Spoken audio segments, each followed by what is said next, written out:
উথপ-থপ ঐতিহাসিক নীলাচলৰ বুকু কামাখ্যা মন্দিৰত দেশ বিদেশৰ সাধু সন্তৰ ভিৰ চকলেট বাবা মিষ্টি বাবা ত্ৰিলোক বাবা সকলো আহিছে অম্বুবাচীলৈ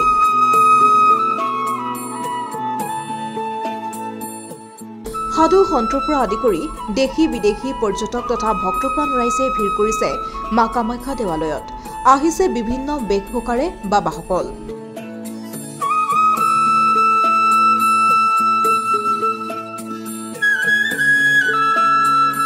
চকলেট বাবা মিষ্টি বাবা ত্ৰিলোক বাবা সকলো আহিছে অম্বুবাচীলৈ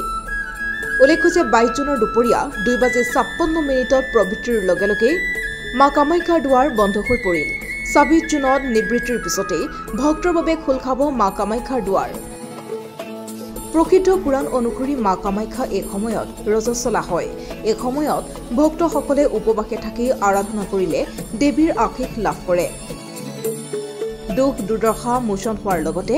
পাপ অহংকাৰৰ পৰা মুক্ত হৈ মনোবাঞ্ছা পূৰ্ণ হয় ভক্তসকলৰ সেয়েহে দেশৰ 52খন শক্তিপীঠৰ অন্যতম প্ৰাচীন কামৰূপৰ এই কামাখ্যা দেৱালয় আজি বিশ্ব প্ৰসিদ্ধ অতিথি দেৱভৱ নীতিৰে ভক্তসকলক আদৰিবলৈ ক্ৰুটি কৰা নাই ৰাজ্য চৰকাৰেও সমান্তৰালকৈ সাধু সন্ত ভক্তসকলৰ সেৱা কৰিবলৈ আগবাঢ়ি আহিছে বিভিন্ন চৰকাৰী সংস্থা ধৰ্মপ্ৰাণ লোক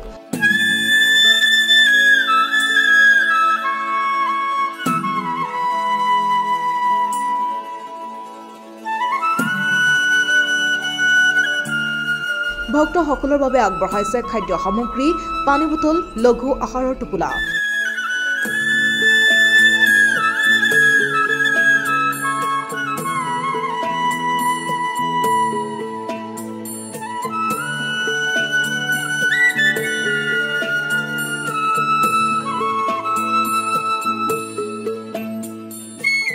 কামাখ্যা দেৱী ৰজস্বলা হয় আৰু এই সময়তে আমাৰ দেশ বিদেশৰ বিভিন্ন জাগাৰ পৰা ভক্তৰ সমাগম হয় অজস্ৰ ভক্তই মা কামাখ্যাৰ দৰবাৰত ভিৰ কৰে তেওঁলোকৰ আশীষ ল'বলৈ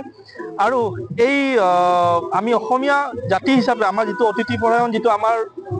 ইচ্ছা আমাৰ যিটো আমাৰ ভাৱধাৰা সেই ভাৱধাৰাক আমি আগত ৰাখি আমি মা কামাখ্যাৰ ধামলৈ অহা সকলো প্ৰায় যিমানখিনি আমাৰ সাধ্য অনুসাৰে আমি ভক্তসকলক লঘু আহাৰৰ ব্যৱস্থা কৰিছোঁ আৰু এই ব্যৱস্থাত আমাৰ অসমৰ শ্ৰদ্ধাৰ মুখ্যমন্ত্ৰী ডাঙৰীয়া আৰু তেখেতৰ কৰ্তব্যৰত বিষয়া তেখেতৰ সহযোগত আমি আমাৰ প্ৰয়াস গোষ্ঠীৰ ফালৰ পৰা এই ভক্তসকলক সামান্যভাৱে লঘু আহাৰৰ ব্যৱস্থা কৰিছোঁ আজি আমিনগাঁৱৰ পৰা হিমাংক দাসৰ ৰিপৰ্ট প্ৰতিবিম্ব লাইভ